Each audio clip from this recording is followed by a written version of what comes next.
Welcome back, y'all, to another episode of Hip Hop Babies. Yes, sir, skis.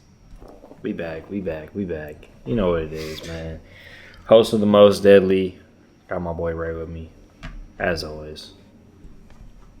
And we coming to you with this new J. Cole, The Fall Off. We say The Fall Off, but I feel like we coming back up, you know. This might be the end of J. Cole, the character, as he would put it. But, you know, I feel like that boy Jermaine got some more in the tank after what we heard from this one, bro. That's how you feel? Yeah, I mean, if we go back to our last review, right? If we look back, we do the scientific process, you know. I had a hypothesis. I thought that this nigga was cooked, bro. And now we're getting back to J. Cole, who's in the cut. He's at home. He said, why would I go outside? I paid to be inside, you know? And he's just doing his thing, man. And I couldn't be more happy, bro. You couldn't be more happy? Well, you know, I could be more happy, but no, I'm fucking with you, bro. It makes sense, bro. You know, last time we talked about J. Cole, you wasn't feeling it. You know what I'm saying? You wasn't feeling it. Rightfully so. You know, he made the whole debacle with the apology and everything. It was crazy. Even as someone who listens to his music, it was messy. Especially after 7-minute drill and all that on Might Delete Later, which I thought was solid. I didn't think it was his best work, especially after the off season. I thought the off season was a good project. Mm-hmm. So the off season was way more loose, felt kind of put together. This is way better. This is way better than Might Delete Later. Oh, to me, yeah. I mean, well, he didn't have to delete a song after he released it, so you know that's progress, right? Sometimes you just gotta admit that you're wrong. You know, back out of things. It's whatever. But that really took me out of the music in general, and I just felt like I couldn't even get into any of it. I felt like me and a lot of other people, there was a collective disappointment that just kind of stained the image. But I will say that this is kind of getting back into J. Cole's bread and butter. The story of J. Cole and like where he is or where Jermaine is in J. Cole's evolution, right? And that's kind of what this concept is at least from what I've heard from the artist, that Disc 29 is him right after he releases Forest Hill Drive, and then Disc 39 is where he is right now, 39 years old, and that's kind of how it evolves. Me personally, Disc 29 is my shit. I like Disc 29 pretty overwhelmingly more than Disc 39.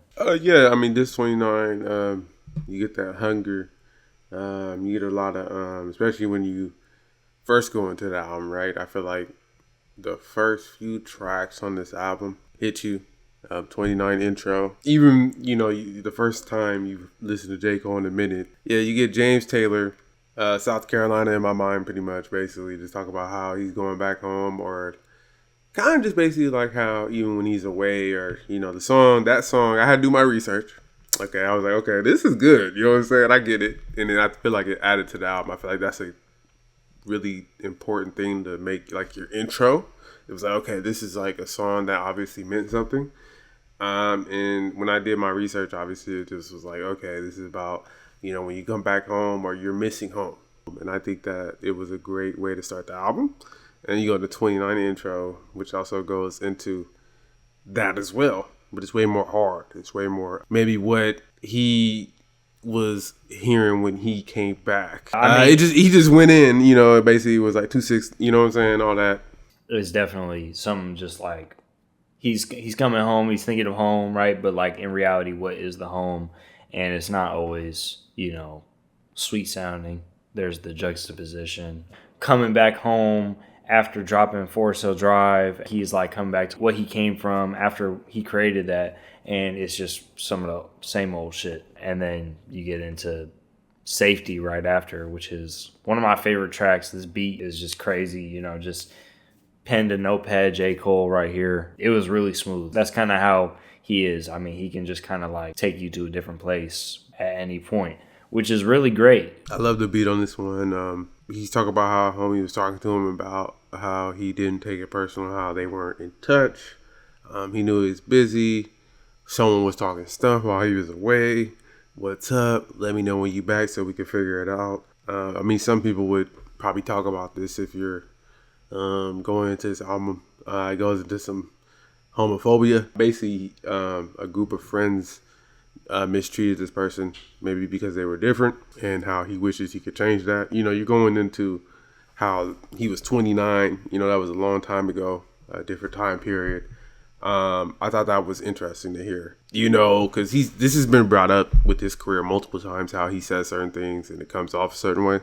But if you listen to the track and stuff, he literally admits how he wishes things were different and how he wouldn't have treated that person that way. And it just goes into a bunch of things about like how basically like he came back and stuff, and how he looks at things differently, right? I feel like he was trying to be more playful, more witty, right? And when you say stuff like that's sensitive or touchy and you make it in light of it without explaining it, you're gonna get in hot water. But like you said, like he's like acknowledging it, acknowledging the wrongdoing, taking accountability for it. And that's like something that you can't get mad at somebody for. You know, at first time I heard it, like I'm not like fully listening, and then I hear that and I'm like, oh, what are we doing over here, bro? Is he doing this again? But like, no, like he's locked in on this one. Yeah. I mean, I would understand that, you know, like I said, because moments in J. Cole's past where he said things and it comes off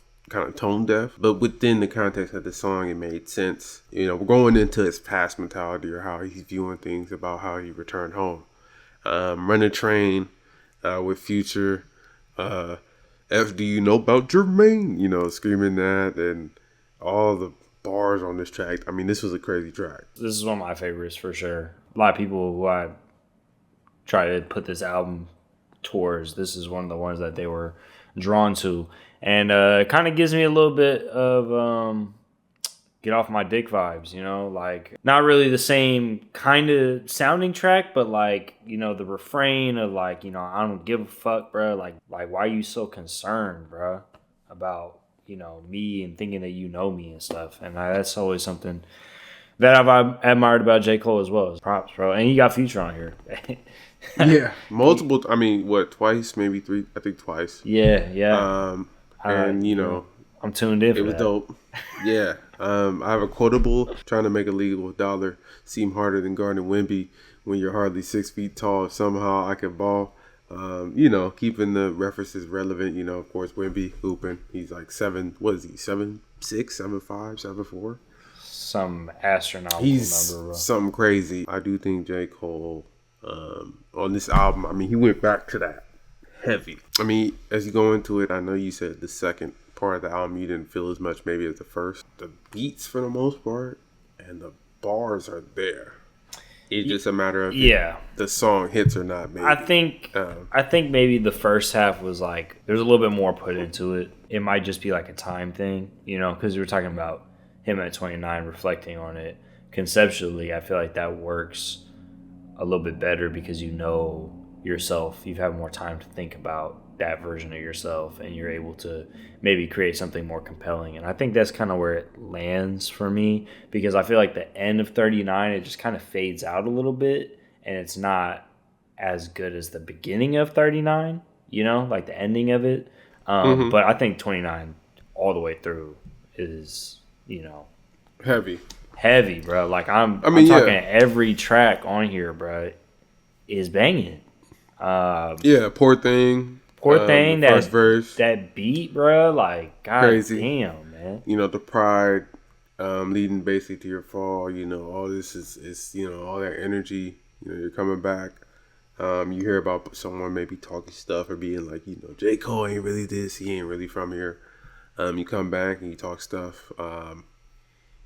Man, that second verse, he went in on that artist. People online found out who it was, and they were posting clips of it. Whatever the person's name is, I mean, it's not really relevant at this point as far as like, you know, it was interesting though to see J. Cole go in and basically say like, hey man, like, you know what's up, you know where I'm at, you talk all this stuff, you from where I'm from, let's see what's up, you know. I thought that was cool, especially with the Boosie sample, or the Boosie like little part in there. Tons of like little details, bro. You could tell a lot of time went into this one, and I guess I didn't know what I was expecting, but I do feel like the way that it was explained after this one dropped, where this is like the closing of the J. Cole chapter, makes a lot of sense. And just getting it from, you get it from Jermaine's perspective, which sounds kind of stupid, kind of meta, but like, we know rappers to like have personas and do this shit all the time. So yeah, when they got the ego and they kind of compartmentalize it and like make it like a character, you know, Slim Shady getting retired, right?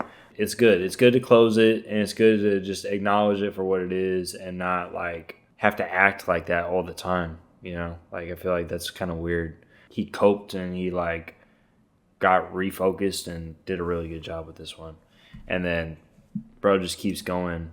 Got Future and Thames together, bro. He's like, all right, bro, you know, Drake saw the cheat code, bro. Let me get on there, bro. This one's crazy. I like this one better than the last one that Future and Thames were doing. Oh, yeah, hell yeah. This was a highlight. Alchemist on the beat. Talks about how he wasn't feeling himself. He talks about how he's been leaving the trail. He play all my albums to find a letter revealed. This is suicide note. Come here, look at what I wrote. About to kill myself. Fuck J. Cole. I don't even want this role. Want to rebuild myself. And we're talking about a retirement album.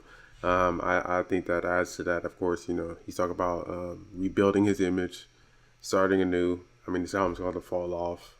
It's been years. You know, when I first listened to this, of course, that caught my ear. I was like, what? But of course, you know, he's obviously not being literal, but, you know, he's just talking about how, you know, he's done with this. You know, he's been doing this for a minute. And someone popping up and basically telling him how much he appreciates what he brings to the table. He needed to hear that. And then it goes into Tim's and stuff, and that was kind of crazy. The whole interpolation. Yeah. 7 o'clock on the dot. When that I still play that song sometimes, so I thought that was funny. Because for a second, I'm like, what is he kind of like sampling? And I was like, oh yeah, that's a different flow of that track. That was cool. There's a lot of that on this, especially when you get into the second part. We go into the second part. I think that goes into him being older, right? You know, you start to think about samples. You start to think about a lot of the records that influence what you listen to. And sometimes you start, I feel like, scraping the bin or kind of like, oh, okay. And then you kind of work that in there. I thought that was cool how a lot of the second part of this album has a lot of like interpolations or samples that if you know old school records or something, you'd be like, oh, I recognize that kind of.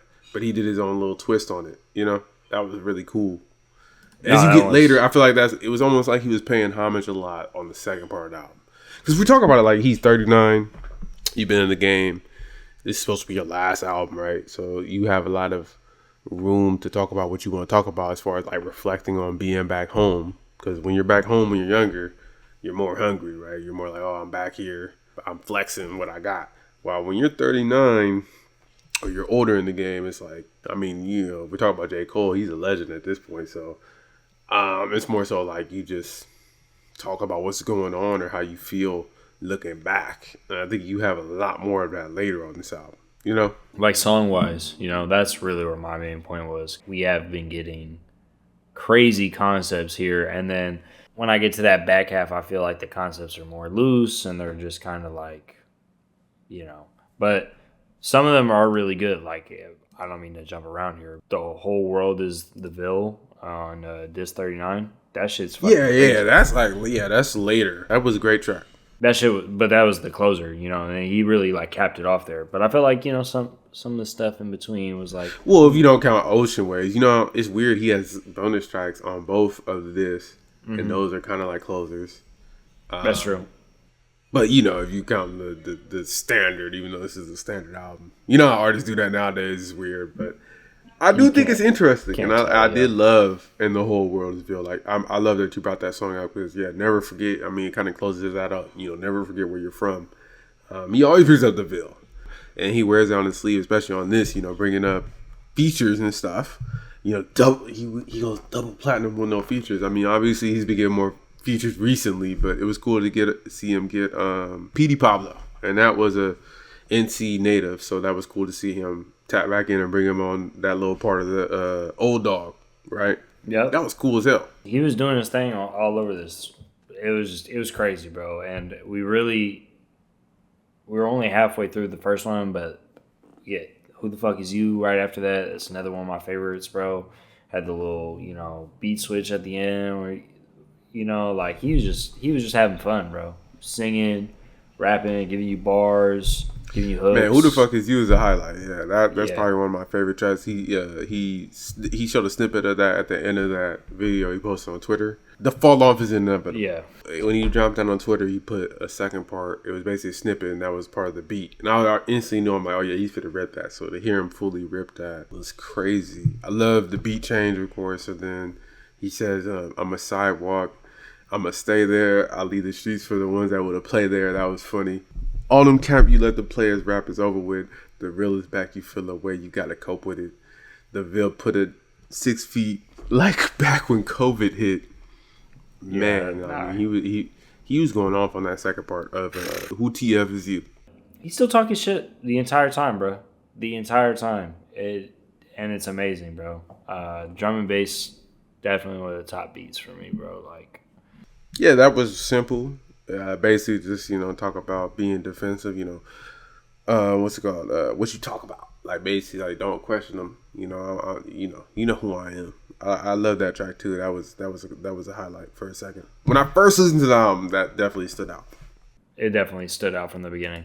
But I mean, he's just so good at that, bro. He's just so good at getting in those little pockets and just worming his way in, bro. And that's really what you need, bro. It's just like a lot of the times before, a lot of the emphasis might have been on the wordplay and stuff, and I feel like he just needs to fit into the flow of the song and not try to be so technically proficient, maybe, or out of pocket, or fucking saying something that's going to get reactions, because internet reactions only go so far. We didn't get no put an M on your head, you Luigi brother now moments. You know what I'm saying? I feel like he did a really good job of just saying what he needed to say and sticking to the concepts and letting the bars come in the flow of the game, which is really a veteran move right there, getting your shots up in the flow of the game, not forcing it, so. It comes with, making certain decisions. And one thing that I was always saying when J. Cole apologized, I said it fits with this character. It fits with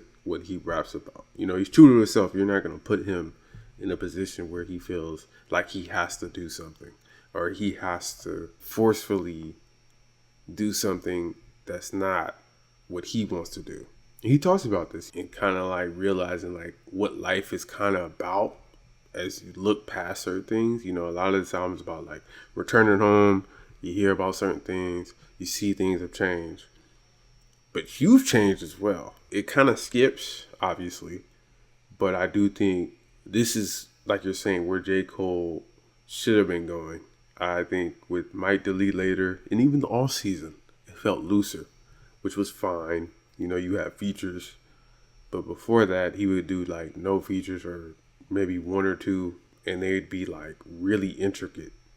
So I do feel like a lot of this album goes back to that. I did say this to you though when I was listening to it. I was like, it might feel a little long because it is a double album. It's a lot of J. Cole there. I liked all of it damn near, but there was some moments.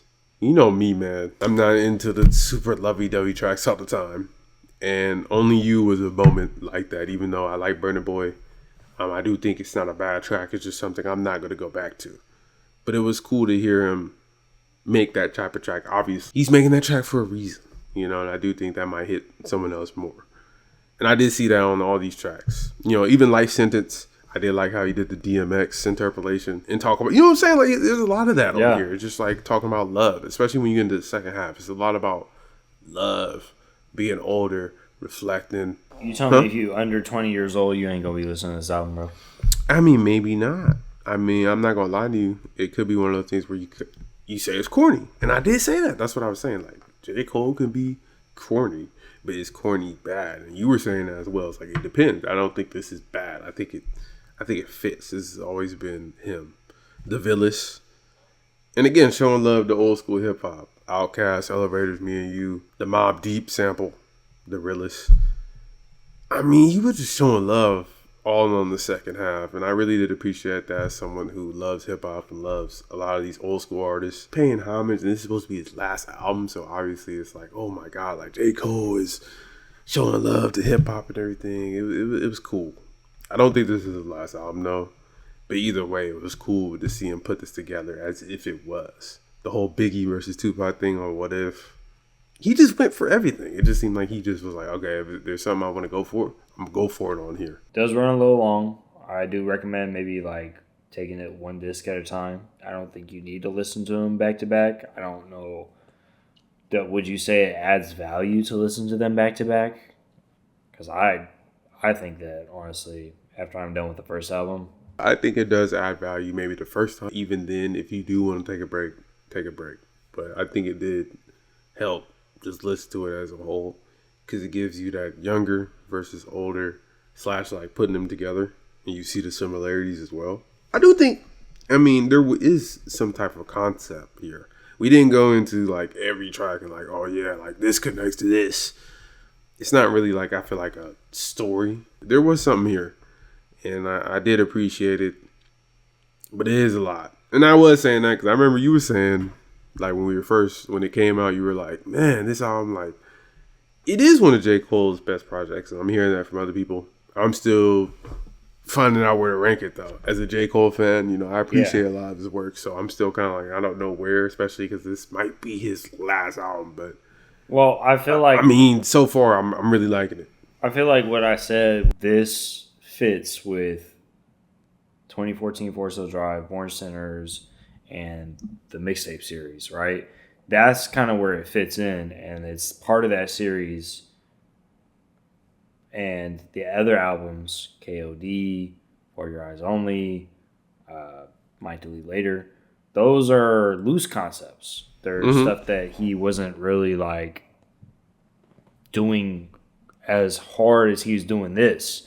And I feel like that's always been the disconnect for me, is that people like really liked J. Cole when he was dropping those loose concepts. They really liked him, but it wasn't what I was looking for with him. And I was really one of my major gripes with him for a long time, is he was going in a direction that I wasn't necessarily a fan of. We would get a new J. Cole album like every couple of years, and I would say to you or to whoever was listening, Born Sinner was my favorite album. I mean, yeah, that's mine too. I get to this one, and this album, the length is actually helping it, because, you know, there's more songs that you can pick from, because it has such a high hit rate that it just keeps adding up, bro. And like you said, there might be a couple that you don't like, or you might not listen to it all together, but he does it in two halves, so you really can get the full concept on one half each. I mean, he kind of cracked the code for himself a little bit, in my opinion. It's just the best way that he's done it to this point. Yeah, I mean, this is better than KOD. This is better than, damn near everything he's dropped since a certain point, right? And I thought KOD was way more of a strict concept. I feel like this was J. Cole. Like, this was what I would expect from J. Cole if he was doing something like this. Storytelling at a really high level, because that's why a lot of people like For Your Eyes Only, right? Even though that's not my favorite J. Cole project. A lot of people love that because of storytelling. This is that at a high level. Yeah. But like everything connects in the beats. The beats are great. There's enough versatility. It's not just all him. He's talking about a whole bunch of stuff. But it's a lot of still him. That's the thing about J. Cole. It's still a lot of J. Cole. He talks about himself a lot. It's almost like sometimes he's talking from another perspective, but he's hyping himself up. Like, oh yeah, your raps meant a lot to me. And I know that comes off a certain way to certain people, right? Yeah. But for some people, it's like that. So I do think it's interesting to hear him put that into perspective, the way it comes off when he hears that, because he's not expecting that, maybe. Especially when he probably does songs like Grippy, and he's trolling, right? But then he goes to this, and it's locked in I mean, we're not going over every time, but Man Up Above, man, that song, I mean, that's a highlight. I love Marvin Sapp. As far as like Never Would Have Made It, that's one of my tracks I love to put on just to feel holy, right? And the fact that he sampled that and the way he did that was crazy to me. That's crazy to me, and that's what I'm saying. I feel like he went all in with the samples. You know, I know these samples probably either cost him a lot or it's just like, man, you know, he got Erykah Badu on here. He sampled Erykah Badu. This is the first time he's gotten her on a record. And I know that probably meant a lot to him from someone who put her on his mixtape. So now he could probably pay her or hit her up and she could just get on the track. And it's easy like that now.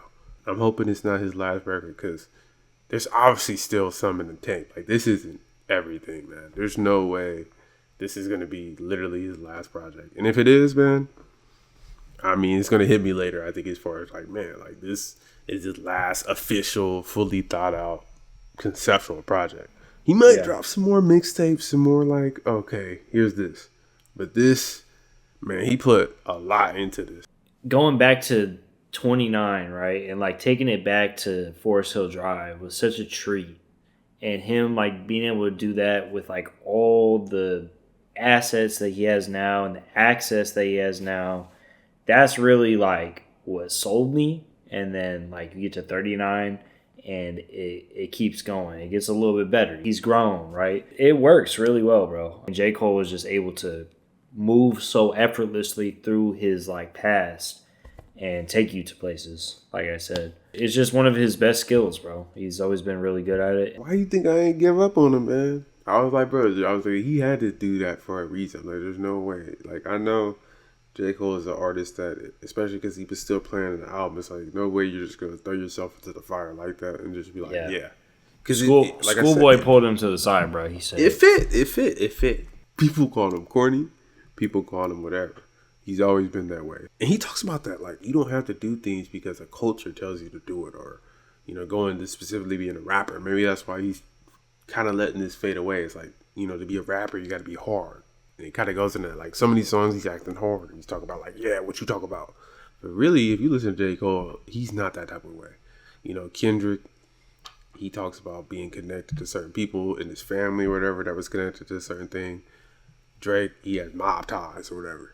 J. Cole has never been that type of I mean, and there's nothing wrong with that. You know what I'm saying? So it kind of makes sense. Even on this album, he's on Jay-Z's label, but it doesn't seem like Jay-Z's like super hardcore. Like, no, for sure. Standing up for him. It's a different type of connection than Top Dog or, you know, all that stuff. So I'm happy to see it work out rather than him come back and it was just like a fall on his face and it was like, man, like, you apologize and now you're dropping a dud. That value comes from when he's telling you about like where he's from and like how like the people in his area move and stuff and what he sees and stuff, but he really just be tucked in his own world and he's really like, you know, whisking himself away with his imagination or the listener away. And you know, he's not doing anything extra. He's not, you know, being something he's not. So he's not doing the mob ties thing, you know? Like, you gotta stay grounded, man. You gotta stay grounded. You gotta remember where you're from. You wanna go in the top 3, or did you have something else to say? Yeah, no, let's get it, bro. Top 3, bro. My top 3, bro. Yeah, what's your top 3, man? Run a Train, number 1, bro. I'm sorry, bro. It was just legendary, bro. It was just legendary. Next one, Drum and Bass. Drum and Bass definitely on there. Last one, I'm going Man Up Above, bro. Shout out to AC, bro. Never would have made it, bro. Never would have made it. Man. That shit was awesome. I think that was another vulnerable, kind of like really open track. And I like that a lot too. You know? Yeah. Me too. Yeah. Just to go right into my top 3, I mean, I'm going to just go right into it. Number 1, Man Up Above. I'm going to take that one right from you. I love that track. I love that sample. 2, I'm going to go Who TF Is You. I love that track. Amazing track. I love the beat change. I love the first part. And then number 3, Bunce Blues, man. Alchemist Future Tim's. I love that track. We both picked 2 from the first one, bro. First one's hotter, bro. The first half was better. But I do, as I listen to it more, the second half has grown on me a lot more. And you remember when I was you're getting closer to 39. But when I was messaging you remember I was saying it was kind of long. So I didn't even say it was kind of long. It was more so like as I keep listening, I don't know. But as I kept listening, it didn't really feel too long still. So it's cool. He's just missing a little something. I just felt like it was just less fleshed out. He didn't have as much to say about it. But that's because I feel like he was living in it. And I don't think that that's a fault. I think they're both worth a listen. So, but hey, man, that being said, man, thank y'all so much for checking this out. Thank you, J. Cole, producers, collaborators on here. You know, we not the Grammys. We not giving a Grammy speech. But it's pretty much all but written at this point that this is going to be in that conversation. Definitely in the top 5 for this next year. I'm just going to say it, bro. It's probably already written. So, yeah, man, what a return to grace, bro. Because, man, did not think we would be here. But happy we are. Happy that y'all are checking this out. Make sure y'all do. You're doing yourself a favor. Like, comment, subscribe. More stuff like this, bro. We on here, bro. The hip hop babies. We are for the people. And Ray, thank you so much, brother. I'm gonna pass it off to you. Yeah, shout out to DeadLeigh. You know what's up. Appreciate you. J. Cole, all the producers, artists on here. Yeah, appreciate you as well. If this is your last album, man, it's sad to a certain degree, but I appreciate it. This is a great way to go out. And I also feel like, there is still room if you do come back, whether it's a different persona or it's just mixtapes or features, which I've seen online maybe. I appreciate that as well. Beats too, because I think you're a cool producer too as well, when you do really lock in and make a certain type of beat. So, yeah, man, this was dope. Definitely going to be my top 5 probably. And I'm glad you didn't let the detractors force you to make something you didn't want to make, because this could have totally went another way. But you still find a way to not only relate to your fans, but I think you might even gain new fans, or like certain people might get a new appreciation of your music from this. Because I did to a certain degree. That being said, peace. Peace.